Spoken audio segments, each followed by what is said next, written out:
just to set the stage here, I think that there are multiple ways of transitioning the business from current ownership to next generation of ownership. And I think most people are pretty familiar with the third-party sale route. We're going to talk a little bit about that today, and also want to highlight the ESOP sale route, which may be a little bit lesser known.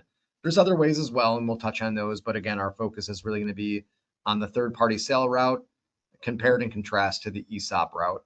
And I think, as business owners look to transition their business, having clarity of what those two different paths look like certainly gets a business owner up to speed onto what maybe works best for themselves. And so just looking on the M&A side, the third-party sale route, obviously this is a competitive bidding process typically. Usually you have the potential for a premium valuation with the inclusion of strategic buyers. It's typically a faster track to significant or total liquidity. But there are some risks that go along with that as well. I think the biggest one we tend to hear from our clients is the perception around culture and cultural risk. So, new corporate governance, new owner, what does that look like to the current culture of the business? And so that tends to be fairly important for the business owners that we're talking to on a regular basis. On the ESOP side, it tends to be a much more controllable exit planning tool.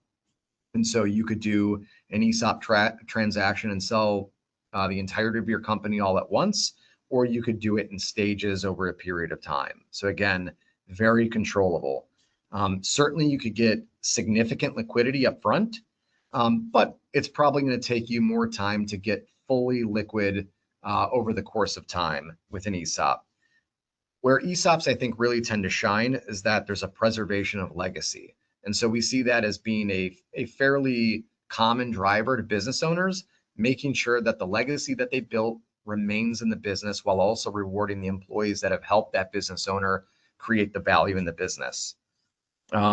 Next, I think, again, one of those intangible benefits is that employee ownership truly does build engagement with the employee base. They have a real stake in the company, but there has to be some work done to get there, right? So the proper communication strategy over the life of the ESOP is really important as to whether or not the company gets the benefit from having that ESOP ownership.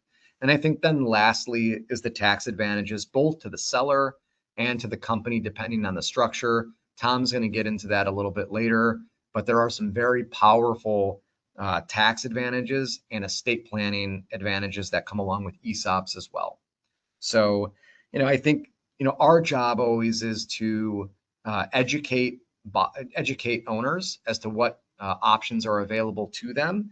And we feel that, an educated owner makes a better decision and they can really choose the right path for themselves.